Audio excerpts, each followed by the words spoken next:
क्या कह रहे हो यार? ये तो अलग अलग टाइम पर होता है। हाँ, सोते हो ना तुम बहुत देर तक, इसलिए। चलिए जी, advance sunrise and delayed sunset में नोट करिए, we can see the sun about. पहला पॉइंट नोट करेंगे,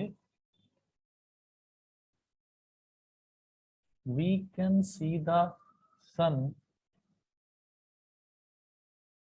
we can see the sun about 2 minutes before, about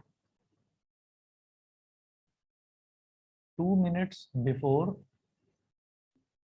we can see the sun about 2 minutes before the actual sunrise. 2 minutes before the actual sunrise,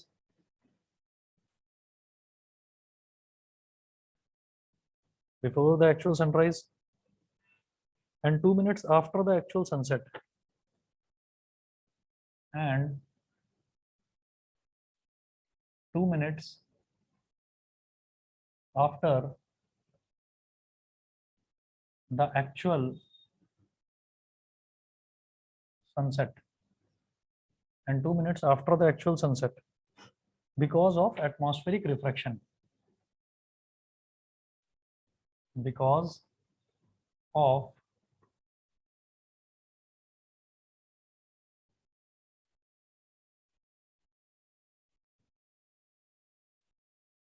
because of atmospheric refraction. तो ये तो एक general सा आपका reason हो गया कि हमें सन जो है वो 2 मिनट पहले दिखाई दे जाता है, एक्चुअल सनराइज से 2 मिनट पहले दिखाई दे जाता है, और एक्चुअल सनसेट के 2 मिनट बाद तक दिखाई देता है।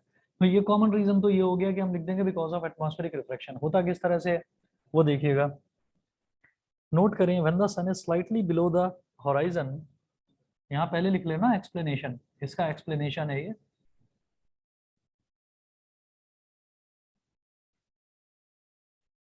इसमें लिखेंगे कि when the sun is slightly below the horizon, when the sun is slightly, when the sun is slightly below the horizon, when the sun is slightly below the horizon, comma, then the sun's light coming from, then the sun's light, then the sun's light coming from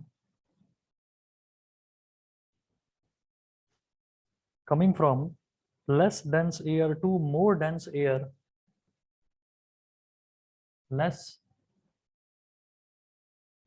dense air to less dense air to more dense air, less dense air to more dense air is refracted downwards as it passes through the atmosphere, is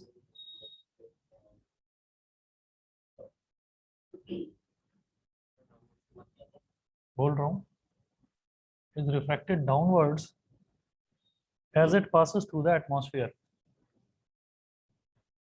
downwards as it passes through the atmosphere,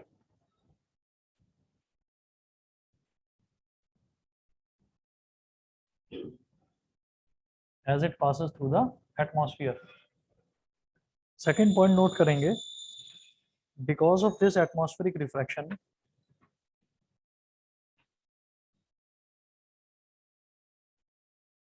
because of this atmospheric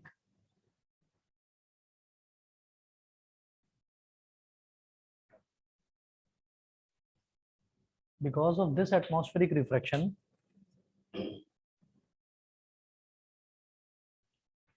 because of this atmospheric refraction, the sun appears to be raised above the horizon, the sun appears to be raised, appears to be raised above the horizon, appears to be raised above the horizon when actually it is slightly below the horizon. When actually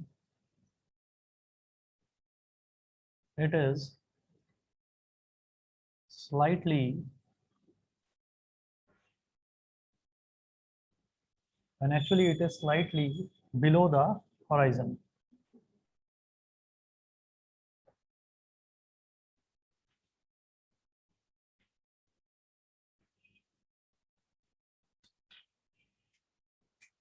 फिर एक diagram बनाइएगा इसमें।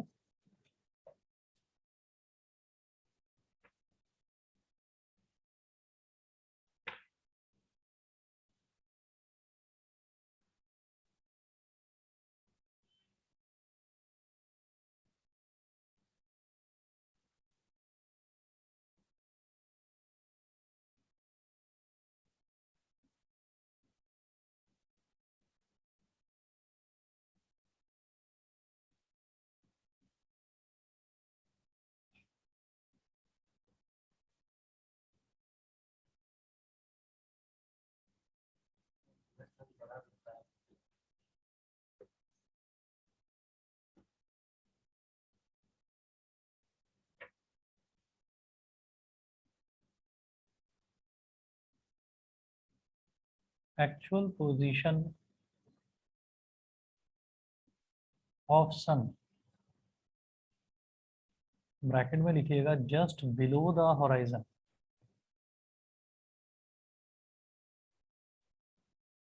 Just below the horizon. और ऊपर लिखेंगे कि the sun appears to be above the horizon, the sun appears to be above the horizon.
Diagram बनाइएगा, बना लिया। देखिए ऐसा होता है कि जब हम मान लीजिए, अगर मान लो हमको एक्चुअल में यही चीज देखनी है, तो ये चीज देखने के लिए अगर कहीं पर भी कोस्टल रीजन पर हम चले जाएं जहां पर समंदर है, दूर दूर तक देखें तो पानी ही पानी नजर आता है। तो ऐसा होता है कि जैसे मान लीजिए हमने दूर दूर तक, अगर हम कहीं प्लेन रीजन में है जहां पर, जैसे हम जिस रीजन में हम रहते हैं, तो वहां पर दूर दूर तक हमको सड़कें, मैदान वगैरह ये दिखाई देता रहता है। लेकिन क्या इतना बड़ा कोई मैदान है कि जिसको मैं देखता जाऊं तो दूर दूर तक मैदान मैदान मैदान ही दिखाई देता रहे? ऐसा नहीं है। या तो कहीं पर कुछ जंगल वगैरह स्टार्ट हो जाते हैं, पेड़ पौधे बहुत ज्यादा स्टार्ट हो जाते हैं, या कोई शहर आ जाता है, या कहीं कोई गांव आ जाता है। तो मेरी नजर बहुत दूर तक नहीं जा सकती। हम जो अभी पढ़ रहे हैं human I and the colourful world, तो इसमें ह्यूमन आई वाला पोर्शन तो हट गया है। लेकिन इसमें से आपको एक कॉन्सेप्ट बताता हूँ कि ह्यूमन आई जो होती है, नॉर्मल जो ह्यूमन आई होती है, उसमें हम ये बोलते हैं कि जो हमारा नियर पॉइंट होता है ना विजन का, वो होता है 25 सेंटीमीटर। 25 सेंटीमीटर का मतलब ये है कि 25 सेंटीमीटर तक किसी भी ऑब्जेक्ट को रख के मैं आराम से देख सकता हूँ। अगर उससे ज्यादा नजदीक ले आते हैं तो हम देखने की कोशिश भी करें तो हमारी आंखों में दर्द होने लगता है। 25 सेंटीमीटर तक सब ठीक है, लेकिन उसके बाद अगर मैं बुक भी अपनी आंखों के ज्यादा नजदीक लाता हूँ तो हमारे सर में दर्द होने लगता है, नहीं देख पाते हम। इसी तरीके से ये तो हो गया हमारा नियर पॉइंट है 25 सेंटीमीटर, मतलब हम 25 सेंटीमीटर पर कंफर्टेबली पढ़ सकते हैं। 25 से थोड़ा आप बढ़ा दीजिए तो भी पढ़ सकते हो, लेकिन और ज्यादा नजदीक लाओगे नहीं पढ़ सकते, दिक्कत होती है। उसके बाद हम ये बोलते हैं फार पॉइंट। फार पॉइंट मतलब कि हम दूर तक कहाँ तक देख सकते हैं। तो फार पॉइंट, ह्यूमन आई का फार पॉइंट होता है इन्फिनिटी। फार पॉइंट कुछ होता ही नहीं है, मतलब इन्फिनिटी मतलब बहुत दूर तक देख सकते हैं। फॉर एग्जाम्पल सन, मून, ये बहुत दूर है ना ऑब्जेक्ट, तो ये हमें दिखाई देते हैं, हम इनको देख सकते हैं, है कि नहीं? नहीं,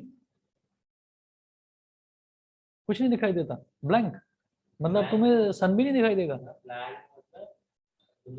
हाँ तो चलिए नॉर्मल विजन की बात हम कर रहे हैं, लेकिन चश्मा लगाकर तो सब दिखता होगा ना।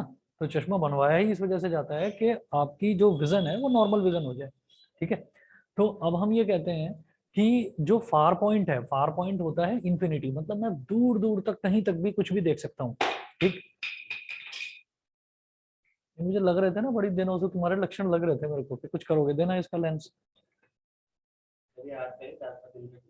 हाँ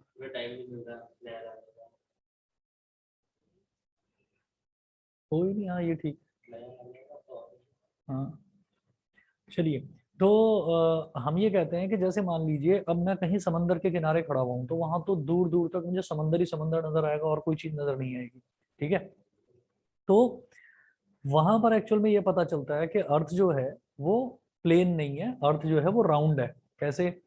भाई हम एक लेवल तक ही तो देख सकते हैं, उस लेवल के बाद ऐसे ऐसे ऐसे ऐसे पानी मेरे को दिखाई देता रहेगा स्ट्रेट, लेकिन एक लेवल के बाद जाकर जब तक मैं देखता रहूंगा तो वो पानी ऐसे घूम जाता है, मतलब वो अर्थ की सरफेस ऐसे घूम जाती है, ठीक है। तो हम ये कहते हैं कि वो जब इस तरीके से सरफेस घूम गई तो मुझे आगे का तो कुछ दिखाई देगा ही नहीं, ठीक है। तो आप ये सोचिएगा कि हम ऐसे अपनी आंखों से ऐसे ऐसे ऐसे ऐसे देखते जा रहे हैं, बहुत दूर तक हमने देखा, कम से कम हो गया 10 12 15 किलोमीटर तक शायद, या और भी ज्यादा दूर तक हम देखते रहे, तो हमको नीले रंग का पानी पानी पानी पानी दिखाई देता जा रहा है। उसके बाद हमने क्या कहा, अच्छा एक्चुअल में पानी क्या नीले रंग का होता है? ट्रांसपेरेंट ही होता है ना। और अगर मैं समंदर के किनारे खड़ा हुआ हूं तो मुझे मिट्टी मिट्टी या रेत जैसे रंग का वो दिखाई देता है। क्यों दिखाई देता है? क्योंकि उसके नीचे सब मिट्टी रेत वगैरह है ना, वो डिजोल्व सॉल्ट होते हैं उसमें, इस वजह से वैसा दिखाई देता है। लेकिन दूर तक अगर हम नजर डालते हैं तो हमें नीला दिखाई देता है। उसका रीजन क्या है कि जो ब्लू है, जो स्काई है, स्काई का कलर ब्लू है, तो उसका रिफ्लेक्शन नीचे दिखाई देता है, इस वजह से हमको लगता है कि वो नीले रंग का है पानी, ठीक है। होता तो ट्रांसपेरेंट है। फिर जब देखते रहे तो एक लेवल के बाद आकर अर्थ ऐसे घूम जाती है। तो जब अर्थ ऐसे घूम गई, मेरी जो साइट है वो स्ट्रेट लाइन में ही हम देख सकते हैं, ठीक है। कोई पाइप हो ना बिल्कुल स्ट्रेट, तो उसके थ्रू तो मैं आर पार देख सकता हूँ, लेकिन पाइप अगर मुड़ जाए तो फिर मुझे कुछ दिखाई नहीं देगा। ऐसा नहीं होता कि पाइप मुड़ा हुआ है तो मुझे नीचे जमीन का दिखना शुरू हो जाएगा, ऐसा नहीं होता, ठीक है। तो अब क्या होता है कि जैसे ही आगे से वो टर्न ले लिया अर्थ ने, तो वो मुड़ गई। तो मुड़ने के बाद में वो जो मुड़ा हुआ पोर्शन है उसके आगे क्या हो रहा है वो मुझे नजर नहीं आएगा, ठीक है।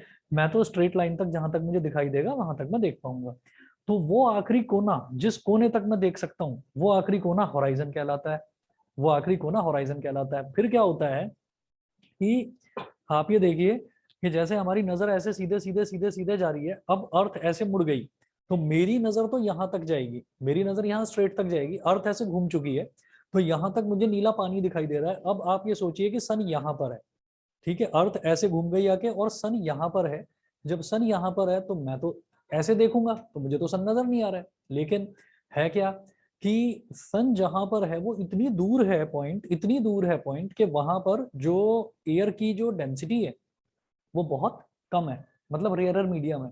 और रेयरर मीडियम से जब सनलाइट ट्रेवल करके डेंसर मीडियम में आएगी तो क्या होगा, it will bend towards the normal. जो लाइट रेज है वो टुवर्ड्स द नॉर्मल बेंड कर जाएंगी। तो जो सन है ना, सन का जो रिफ्रैक्शन है वो मेरे को ऐसे दिखाई देगा कि सन एक्चुअल में यहाँ पर है, लेकिन उसकी रिफ्रैक्टेड इमेज मुझे ऐसे ऊपर दिखाई देगी। क्यों?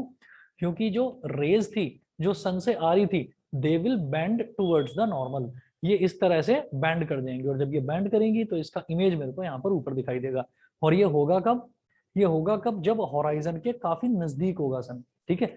तो 2 मिनट का टाइम लगता है सन को एक्चुअल में ऊपर आने में, ठीक है। लेकिन उस 2 मिनट के दौरान भी सन मुझे ऊपर दिखाई देने लगता है, लेकिन सन होता नीचे ही है।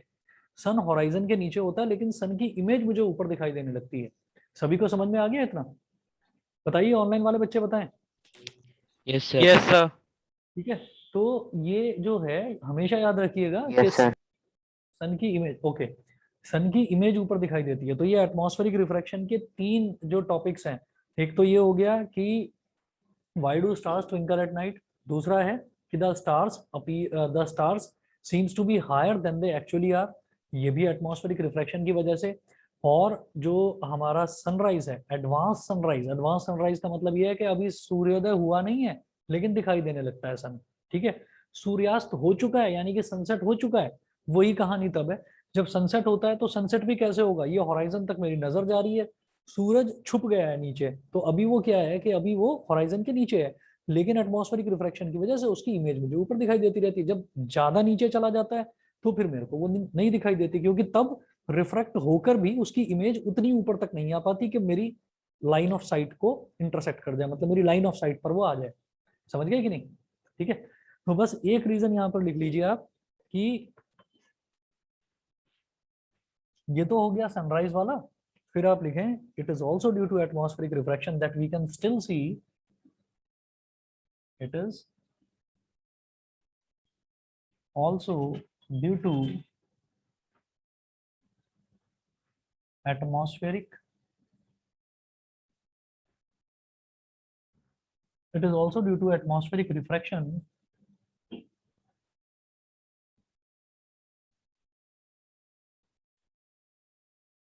that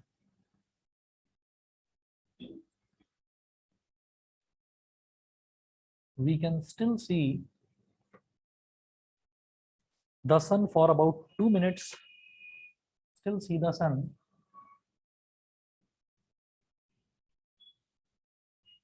for about 2 minutes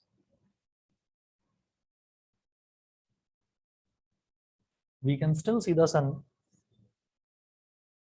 for about 2 minutes even after the sun has set below horizon,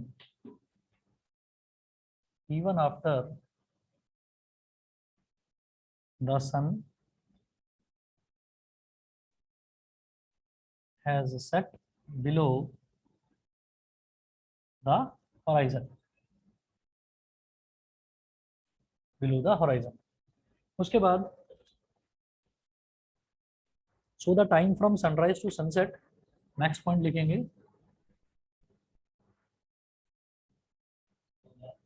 time from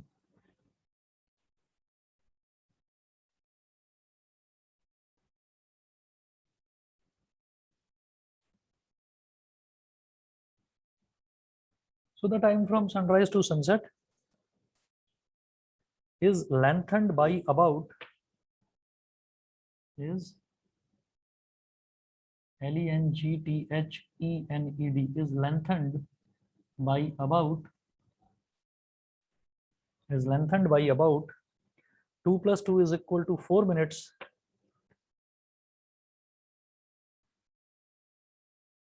2 plus 2 is equal to 4 minutes, 4 minutes because of atmospheric refraction,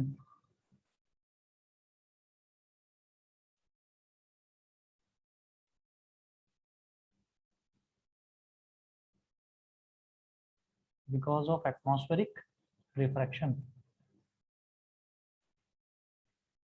because of atmospheric refraction। तो 2 minute पहले वो दिखाई देना शुरू हो जाता है और 2 मिनट बाद तक दिखता रहता है, तो इसका मतलब सनराइज से सनसेट तक का टाइम टोटल 4 मिनट बढ़ जाता है एटमॉस्फेरिक रिफ्रैक्शन की वजह से। ठीक है जी। अगला टॉपिक लिखेंगे स्कैटरिंग ऑफ लाइट। स्कैटरिंग का मतलब होता है फैल जाना, लाइट का फैल जाना।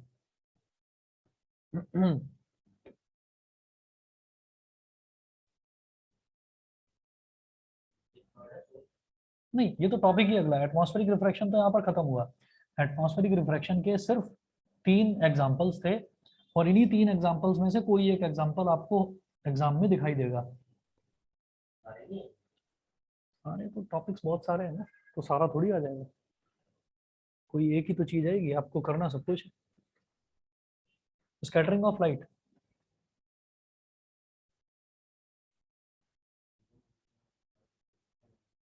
क्या बोल रहे हो? हम्म,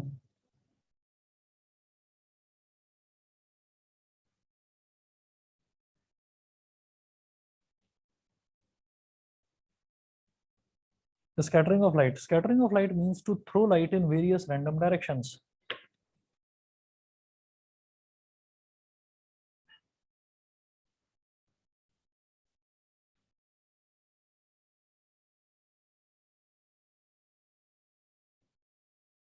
Means to throw light in various random directions. Various random directions. Scattering of light means to throw light in various random directions.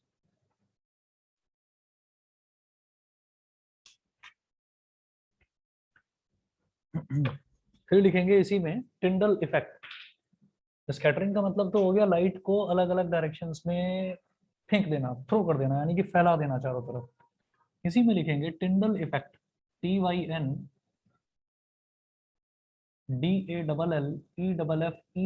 Tyndall effect. Tyndall effect में नोट करें the scattering of light by particles in its path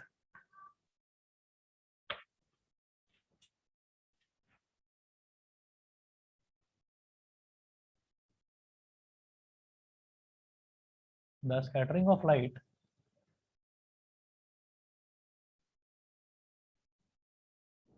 by particles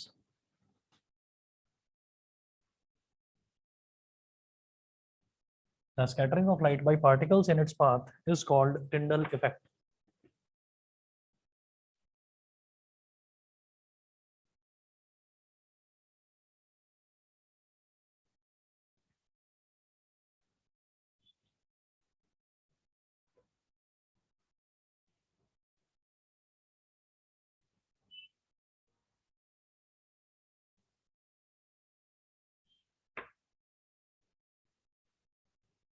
तो Tyndall effect होता कैसे है? हमने ये कहा कि लाइट का फैल जाना is called scattering. Scattering of light का मतलब क्या है? लाइट का हर एक अलग अलग रैंडम डायरेक्शंस में फैल जाना। लाइट जो फैलती है वो फैलेगी किस वजह से? आप ये देखिएगा कि अगर वैक्यूम है ना, वैक्यूम का मतलब ना तो किसी तरीके की कोई गैस है वहां पर, ना किसी तरीके का कोई डस्ट पार्टिकल, एयर पार्टिकल, कुछ नहीं है, ठीक है। वहां पर आप लाइट डालिए तो जो लाइट है वो लाइट की एक स्ट्रेट लाइट जो बीम होगी ना, वो स्ट्रेट लाइट बीम ऐसे ही पास कर जाएगी, ठीक है। और अगर मान लीजिए हम ये कहते हैं कि हमारे पास कोई एक चैम्बर है, उस चैम्बर के चैम्बर के अंदर हमने क्या करा, उसके अंदर हमने कुछ गैस पार्टिकल्स और कुछ डस्ट पार्टिकल्स उसके अंदर इन्फ्यूज हमने करा दिए, ठीक है। अब क्या करेंगे कि अब अगर हमने लाइट की एक पतली बीम भी छोड़ी ना उसके अंदर, तो वो जो डस्ट पार्टिकल्स हैं उसके ऊपर जो लाइट है वो सुपर इम्पोज कर जाएगी, मतलब लाइट उसके ऊपर ट्रेवल करेगी, उसके ऊपर बैठकर ट्रेवल करेगी और लाइट चारों तरफ डस्ट पार्टिकल्स उनको फैला देंगे, ठीक है। तो ऐसा ही कुछ हमारे एटमॉस्फेयर में भी होता है। अगर हमारे एटमॉस्फेयर में एयर मॉलिक्यूल्स, डस्ट पार्टिकल्स और अलग अलग गैसियस मॉलिक्यूल्स अगर ये ना हो एटमॉस्फेयर में, तो जो सनलाइट आ रही है ना, वो सनलाइट ऐसी होगी कि सन की अगर इतनी शेप है तो इतनी ही साइज की एक बीम आएगी, लाइट की बीम आएगी, और वो एक जगह पर सारी की सारी गिरेगी आकर, और सारी की सारी जो सन की एनर्जी है ना, वो सारी एनर्जी एक ही जगह पर सारी की सारी स्ट्राइक करेगी और वहां से अर्थ जो है जल जाएगी उस जगह से, ठीक है। और फिर होगा क्या, क्योंकि earth keeps on revolving about its own axis also, तो धीरे धीरे अर्थ ऐसे रोटेट करती रहेगी अपनी एक्सिस के अबाउट, और जो सन है वो पूरी की पूरी अर्थ को जला देगा। तो इसलिए हम ये कहते हैं कि सन तो अल्टीमेट सोर्स ऑफ एनर्जी है ही, वो तो हमें पता ही है, लेकिन अगर एयर मॉलिक्यूल्स, गैसियस मॉलिक्यूल्स और डस्ट पार्टिकल्स एटमॉस्फेयर में ना हो, तो वो जो सनलाइट है वो पूरे के पूरे अर्थ पर यूनिफॉर्मली डिस्ट्रीब्यूट नहीं होगी, और जिस जगह पर वो सनलाइट आकर गिरेगी वो पूरी की पूरी अर्थ को वहां से जला देगा, ठीक है ना। तो लाइफ पॉसिबल ही नहीं है अगर गैसेस ना हो, अगर डस्ट पार्टिकल्स ना हो, लाइफ पॉसिबल नहीं है। तो जो सनलाइट है वो सनलाइट चारों दिशाओं में फैलती ही इन डस्ट पार्टिकल्स और गैसियस मॉलिक्यूल्स की वजह से है, and this effect is known as Tyndall effect. क्या होता है कि हम अगर मान लीजिए किसी जंगल से गुजर रहे हैं, या मान लीजिए हम कहीं पर अपने रूम में बैठे हुए हैं और सुबह सुबह होती है और एक खिड़की है या रोशनदान है, वहां से सनलाइट आती है, तो हमें वहां से भी दिखाई देगा कि अगर सन की एक बीम आ रही है ना, तो हमको उस लाइट में छोटे छोटे छोटे छोटे डस्ट पार्टिकल्स हमको दिखाई देंगे। तो उन डस्ट पार्टिकल्स की वजह से ही जो वो लाइट है वो थोड़ी फैली हुई मेरे को नजर आती है, और अगर उतनी लाइट भी रूम के अंदर आ रही है तो पूरे रूम के अंदर उजाला उजाला हो जाता है।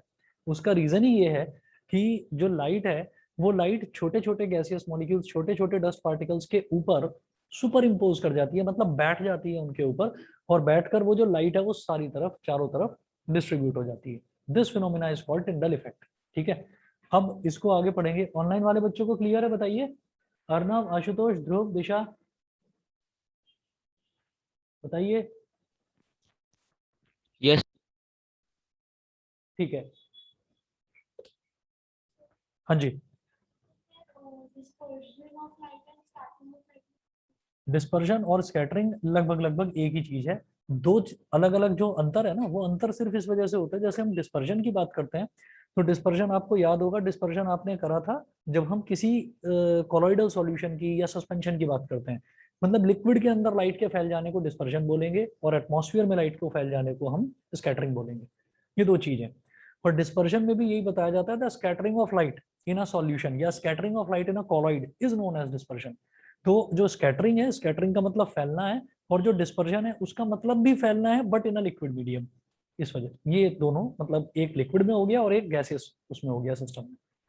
ठीक है, नोट करेंगे अगला इसमें, why the sky is blue. Why the sky is blue, topic या क्वेश्चन कुछ भी समझ लीजिए, टिंडल इफेक्ट से ही इसको एक्सप्लेन करेंगे हम।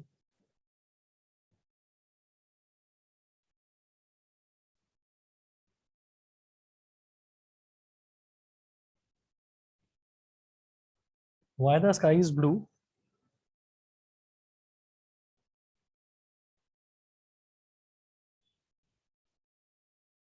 The scattering of blue component of the white sunlight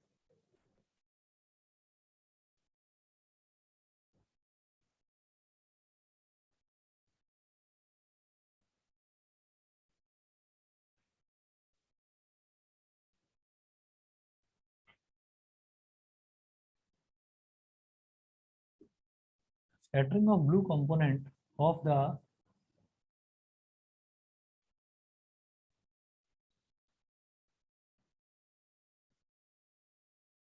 the scattering of blue component the scattering of blue component of the white sunlight by air molecules present in the atmosphere, by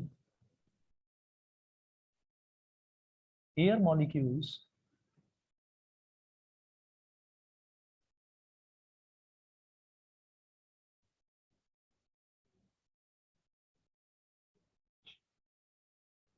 by air molecules present in the atmosphere causes the blue color of the sky. Causes the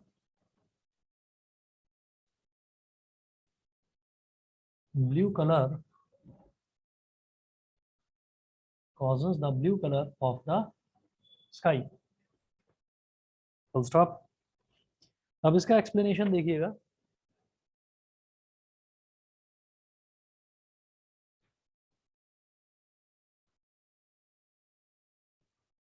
explanation देखें, points note करें। First point है, the sunlight is made up of 7 coloured lights mixed together. या ये छोड़ो, पहला point छोड़ो, इसकी जरूरत नहीं है। पहला पॉइंट आप दूसरा लिखेंगे, आप लिखेंगे when sunlight passes through the atmosphere, when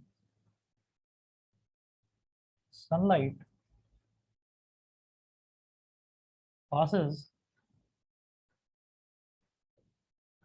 through the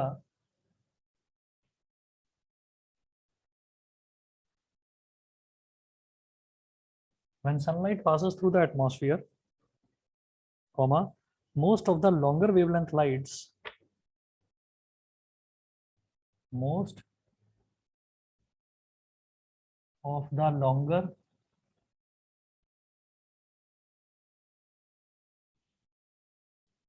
most of the longer wavelength lights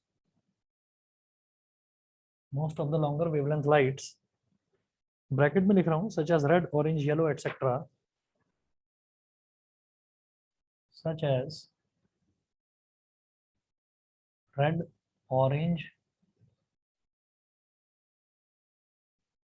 yellow, red, orange, yellow, etc., present in it आगे कर रहा हूँ।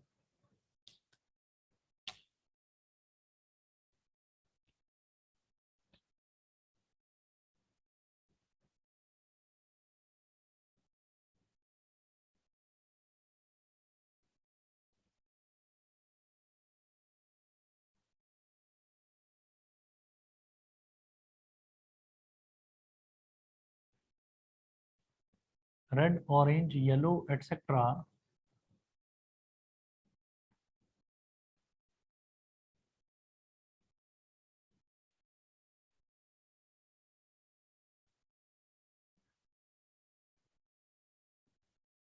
present in it, present in it do not get scattered much by the air molecules, do not present in it do not get scattered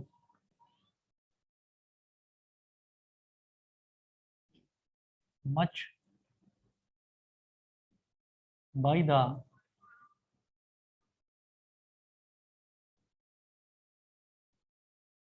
air molecules and hence pass straight through, and hence pass straight through, and hence pass straight through.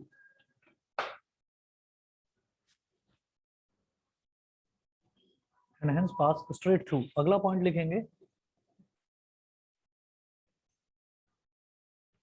the shorter wavelength blue light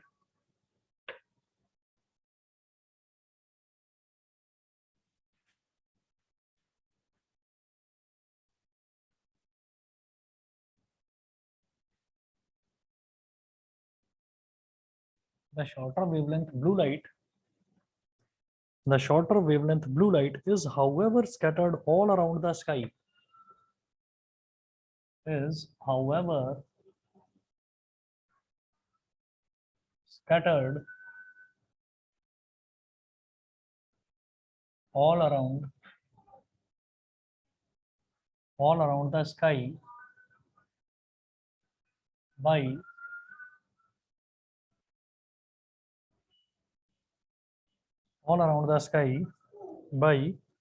air molecules in the atmosphere.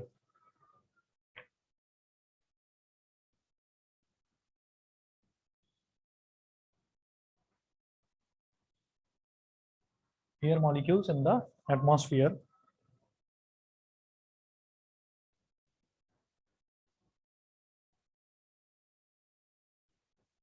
whichever direction we look.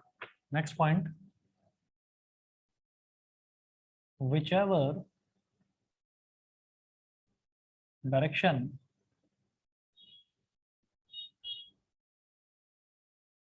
we look, comma, some of this scattered blue light enters our eyes. Some of this scattered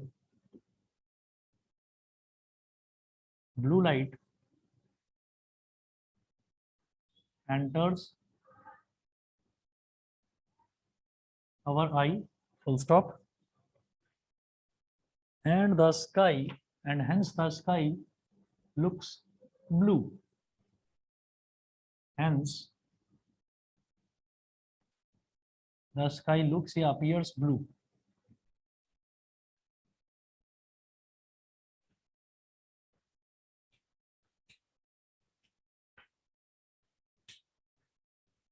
तो क्या होता है कि when sunlight passes through the atmosphere, most of the longer wavelength lights, जैसे हमने देखा था कि जो larger wavelength का मतलब क्या होता है कि जिनकी वेवलेंथ ज्यादा है उनकी स्पीड भी ज्यादा होगी, ठीक है, क्योंकि वेवलेंथ और स्पीड दोनों डायरेक्टली प्रोपोर्शनल होती है। तो हमने बताया था कि सबसे ज्यादा वेवलेंथ होती है रेड लाइट की, इसी वजह से सबसे ज्यादा स्पीड भी रेड लाइट की होती है। तो रेड लाइट हो गई, अगर हम सीक्वेंस देखें तो सीक्वेंस कुछ इस तरह से है,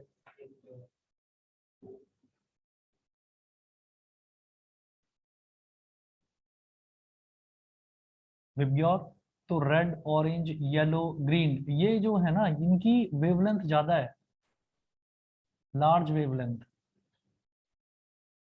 इनकी लार्जर वेवलेंथ है, और जब इनकी वेवलेंथ ज्यादा है तो इसका मतलब क्या है कि इनकी स्पीड भी ज्यादा है, और जब इनकी स्पीड ज्यादा है तो इसका मतलब ये टाइम वेस्ट नहीं करेंगे, ये फटाफट जब आसमान में से जो सनलाइट निकली, तो जो सनलाइट निकली, और शुरुआत में क्या होता है कि जो स्पेस है पूरा का पूरा वो बिल्कुल एकदम ब्लैक स्पेस होता है, बिल्कुल मतलब खाली होता है, एकदम अंधेरा ही अंधेरा होता है उसमें, जैसे कि रात के टाइम पर होता है। तो हमने ये कहा कि रेड, ऑरेंज, येलो और ग्रीन, क्योंकि जब सनराइज होता है तो सनराइज जब होगा तो सन में से व्हाइट कलर की लाइट निकलेगी, and white light is composed of these 7 colours. अब उन 7 कलर्स में से ये रेड, ऑरेंज, येलो और ग्रीन, ये जो कंपोनेंट है ना, इन कंपोनेंट की जो वेवलेंथ है, जो इनकी स्पीड है, वो बहुत ज्यादा होती है। इतनी ज्यादा स्पीड होती है कि वो फटाफट फटाफट जैसे ही सनराइज होती है उस टाइम मेरे को सन हल्का सा लाल, ऑरेंज, येलोइशनेस होती है सन के अंदर, ठीक है। लेकिन धीरे धीरे क्या होता है, ज्यादा से ज्यादा आप ये समझ लीजिए, जो सनराइज होने के ज्यादा से ज्यादा 15-20 मिनट के अंदर अंदर ही क्या होता है कि सन व्हाइट नजर आने लगता है। क्यों? क्योंकि जितने भी कंपोनेंट्स होते हैं लाइट के, वो सारे के सारे अर्थ तक पहुंच जाते हैं। अब जब वो अर्थ तक पहुंच गए तो इसमें रेड, ऑरेंज, येलो, ग्रीन, ये वाले जो कंपोनेंट्स है, क्योंकि इनकी वेवलेंथ ज्यादा है तो इनकी स्पीड भी ज्यादा है, तो ये फटाफट अर्थ तक पहुंच जाते हैं। ये अर्थ तक पहुंच जाते हैं। अब बचे ये 3 कलर्स, ब्लू, इंडिगो और वॉयलेट, तो तीनों के तीनों सेम कैटेगरी में लाई करते हैं। वॉयलेट, इंडिगो और ब्लू तीनों एक ही फैमिली के कलर्स हैं, किसी की डार्कनेस ज्यादा है, किसी की डार्कनेस कम है, ऐसा होता है। तो हमने कहा कि इनकी जो वेवलेंथ है वो कम होती है, और जब इनकी वेवलेंथ कम है तो इसका मतलब इनकी स्पीड कम है। स्पीड कम है तो आएंगे बेचारे धीरे धीरे धीरे धीरे ट्रैवल करते हुए। जब ये धीरे धीरे ट्रैवल करेंगे तो जो एटमॉस्फेयर में एयर मॉलिक्यूल्स हैं वो ऑलरेडी धीरे धीरे इधर उधर रोम कर रहे हैं, ठीक है। तो उनके ऊपर वो जो ब्लू कलर की लाइट है वो उनके ऊपर सुपर इम्पोज कर जाएगी। सुपर इम्पोज करने के बाद में वही जो एयर मॉलिक्यूल्स और डस्ट पार्टिकल्स हैं उसको पूरे के पूरे एटमॉस्फेयर में फैला देंगे। और इस वजह से मैं एटमॉस्फेयर में जहां कहीं भी देखूंगा मेरे को आसमान पूरा का पूरा नीला नीला नीला ही दिखाई देगा, ठीक है ना। तो ये रीजन होता है why the sky is blue, ठीक है। ऑनलाइन वाले बच्चे बताएं, समझ में आ गया? समझ गए? Yes hmm, sir. Yes sir. Yes sir. ठीक है। तो ये रीजन है स्काई के ब्लू होने का। अच्छा, इसके बाद एक पॉइंट और नोट करें, if the earth had no atmosphere, ये वही चीज है जो मैं आपको बता चुका था, अभी दोबारा इसको नोट कर लीजिए आप। If the earth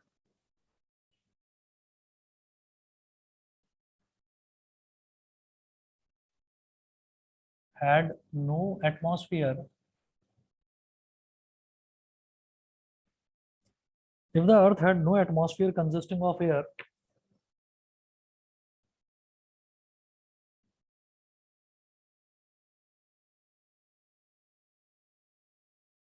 if the earth had no atmosphere consisting of air, comma, there would have been no scattering of sunlight at all.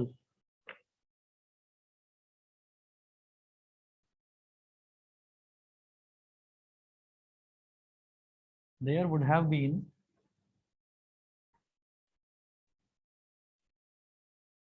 no scattering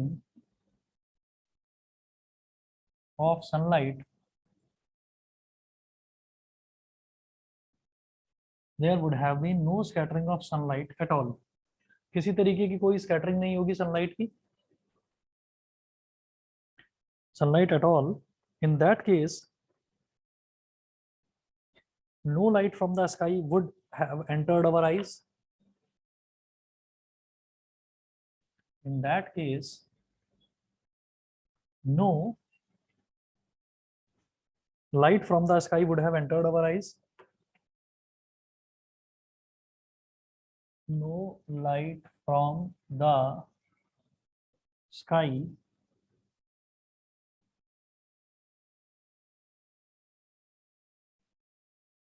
would have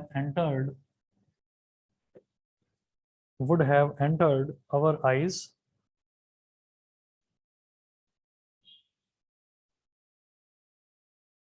and the sky would have looked dark and black to us, and the sky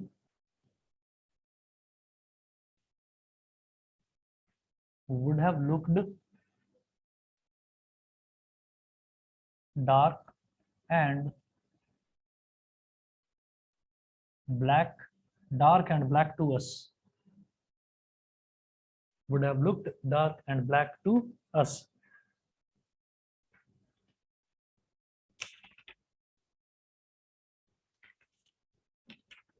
और फिर है in outer space the sky looks dark. Next point लिखें, in outer space. Outer space कौन सा हो गया? अर्थ के बाहर वाला जो स्पेस है। In outer space comma the sky looks dark and black instead of blue. The sky looks dark and black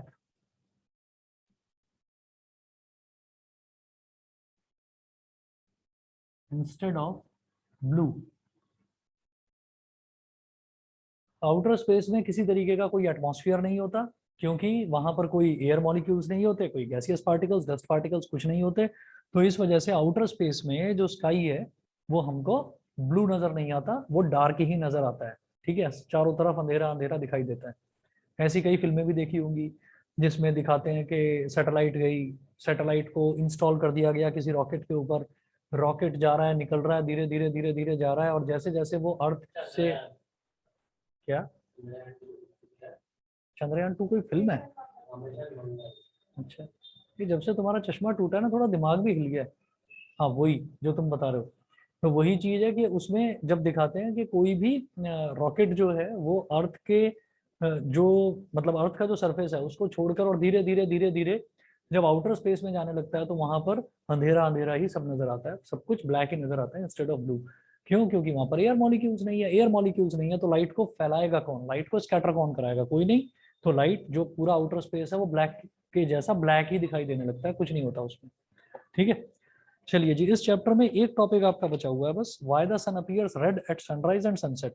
ठीक है, कल इसको करवा के और फिर इसके क्वेश्चंस करेंगे। ठीक है, आज इतना ही, तो फोन अभी करवा देता हूँ। ठीक है, आज फिर इतना ही करेंगे। Thank you sir. Okay thank you sir. Okay.